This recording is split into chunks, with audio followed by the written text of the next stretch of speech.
السلام علیکم مولانا دلاور نعمانی صاحب۔ وعلیکم السلام ورحمۃ حضرت اللہ میں نے وبرکاتہ۔ آپ کے ذبح پر جو آپ کے ماشاءاللہ بہت اچھے شافی کلپ ہیں وہ میں نے سنے ہیں اور بڑا فائدہ ہوا ہے۔ تو ایک مسئلہ یہ بتا دیں کہ یہ جو درباروں پر یہ جو ذبح کیے جاتے ہیں بکرے وغیرہ، دمبے، چھترے، ان کا کیا حکم ہے؟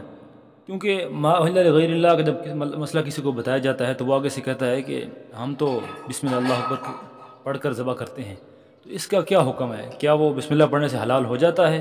اور ما اہل لغیر اللہ کی تفسیر آپ کی جو ہے نا اس میں فہم میں کیا ہے؟ جی حضرت۔ بسم اللہ الرحمن الرحیم۔ اللہ تبارک و تعالیٰ نے قرآن کریم سورۃ البقرہ میں 4 چیزوں کی حرمت بیان فرمائی۔ انما حرم علیکم المیتہ، کہ تم پر مردار حرام کیا گیا، والدم، اور بہنے والا خون حرام کیا گیا، ولحم الخنزیر، اور خنزیر کا گوشت حرام کیا گیا، اور وما اہل بہ لغیر اللہ، جس پر غیر اللہ کا نام بلند کیا گیا، وہ نیازات غیر اللہ ہو، نظر غیر اللہ ہو، وہ حرام کیا گیا۔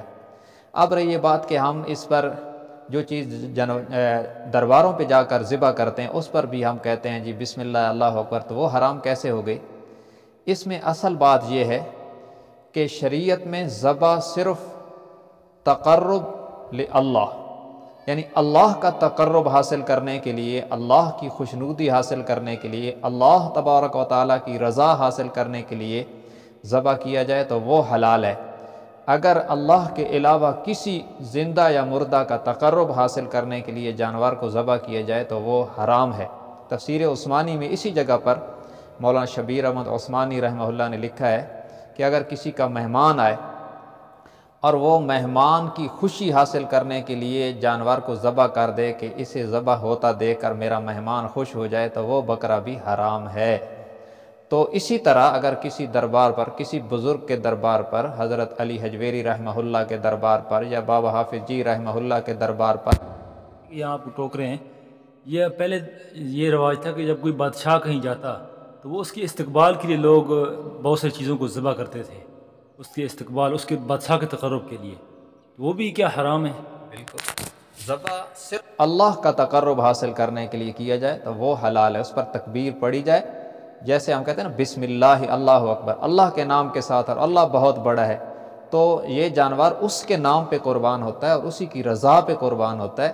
اگر اس میں کسی اور کی رضا شامل ہو جائے، چاہے وہ بادشاہ ہو یا پیر ہو یا کوئی بھی ہو، تو وہ جانور حرام ہو جاتا ہے۔ یہاں پر جو درباروں پہ ذبح کیے جاتے ہیں اس میں بھی اکثر یہ ہوتا ہے کہ لوگ صاحب قبر کا تقرب چاہتے ہوئے، اس کی خوشنودی حاصل کرنے کے لیے وہاں پر بکرا لے جاتے ہیں، ورنہ وہاں لے جانے کی کیا ضرورت تھی؟ یہاں ذبح قبول نہیں ہوتا، وہاں لے جانا یہ عملی طور پر اس بات کی دلیل ہے کہ وہ صاحب قبر کا تقرب چاہتے ہیں۔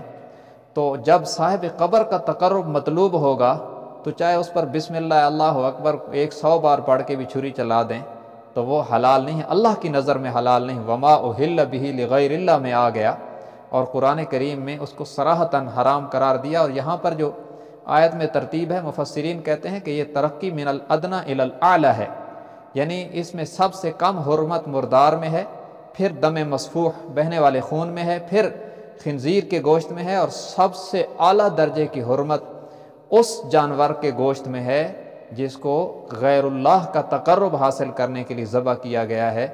فمن اضطر غیر باغ ولا عاد، آگے اس کی تصریح کی گئی کہ انتہائی اضطرار کی صورت میں بقدر ضرورت زندہ رہنے کے لیے اس کو بہت معمولی سا استعمال کیا جا سکتا ہے، لیکن اس کو عام طور پر کھانے کی گنجائش بالکل نہیں ہے۔ ایسی ذبیحہ قطعاً اور صراحتاً حرام ہے، اس کو بالکل کسی طرح حلال نہیں سمجھنا چاہیے، اور جو لوگ ایسا کر رہے ہیں ان کو اللہ سے ڈرنا چاہیے اور اس فعل بد سے توبہ کر لینی چاہیے۔ دو اور چیزیں بات چل پڑی تو بات تفصیلی ہو جائے کہ درباروں پر اگر اس کے علاوہ جو چیزیں مٹھائی وغیرہ یا کوئی لیز ہے، پاپڑ ہے، جو چیز دیتے ہیں تو ان کا کیا حکم ہے؟ اس کے علاوہ کچھ لوگ یہ کہتے ہیں کہ یہ جو مدرسے میں لوگ بکرے لے کر جاتے ہیں تو مدرسے والے بھی کہتے ہیں کہ یہ بکرا مدرسے کے نام ہے، وہ مدرسے کا نام ہوتا ہے اور وہ ذبح بھی جا کر مدرسے میں کرتے ہیں۔ درباروں والا بھی عین وہی مسئلہ ہے، تو کیا اس میں کوئی فرق ہے؟ آپ نے بھی مدرسوں میں پڑھا ہے تو کیا حکم ہے؟ جی یہ دیکھیں، ایک تو درباروں جو اور چیزیں تقسیم ہوتی ہیں ان میں بھی زیادہ تر یہی ہوتا ہے کہ وہ نیاز کے طور پر تقسیم ہوتی ہیں۔ ہم نے وہاں جا کر بھی جو لوگوں سے سنا ہے وہ کہتے ہیں جی دربار کی نیاز دینی ہے، باب حافظ جی کی نیاز دینی ہے اور جناب علی حجویری رحمہ اللہ کی نیاز دینی ہے۔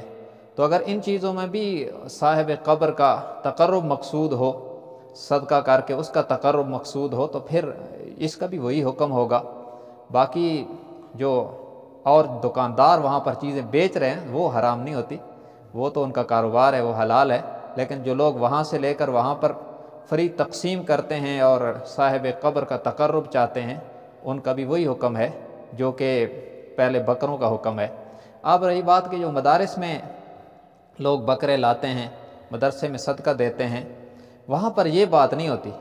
وہاں پر مدارس کا یا اہل مدارس کا تقرب لوگ نہیں چاہتے، لوگ صدقہ کرتے ہیں اللہ کی رضا کے لیے، اور مدارس کے اندر پڑھنے والوں کو نیک سمجھ کر انہیں کھانا کھلانے کے لیے یہ کوشش کرتے ہیں کہ ہمارا بکرا اللہ کا دین پڑھنے والے بچے کھائیں گے اور دین پڑھانے والے لوگ کھائیں گے تو ہمارے لیے باعث ثواب ہوگا، اللہ راضی ہوگا۔ وہاں پر مقصود اللہ کی رضا ہوتی ہے، مقصود طلباء کا تقرب نہیں ہوتا، اس لیے کہ طلباء بیچارے ان کو کیا دیں گے؟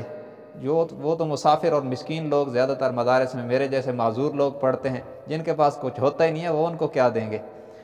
تو اس لیے اس کو اس پر قیاس نہ کیا جائے، چونکہ قبروں پر لوگوں نے طرح طرح کے عقیدے وابستہ کیے ہوتے ہیں اور طرح طرح کے غلط نظریات وابستہ کیے ہوتے ہیں، اور یہاں پر لوگوں کی یہ باتیں ہمیں سننے کو ملی ہیں کہ یہاں پر بکرا ذبح کریں گے تو بیٹا ہوگا، بے اولادوں کو اولاد ہو جاتی ہے، جبکہ مدارس میں دینے والے بکروں سے یہ نظریات وابستہ نہیں ہوتے، بلکہ یہ ہوتا ہے کہ صدقہ کریں گے، اللہ کا دین پڑھنے والے مہاجر اور غریب طلباء کی خدمت کریں گے تو اللہ راضی ہوگا اور اس سے ہمیں فوائد ہوں گے۔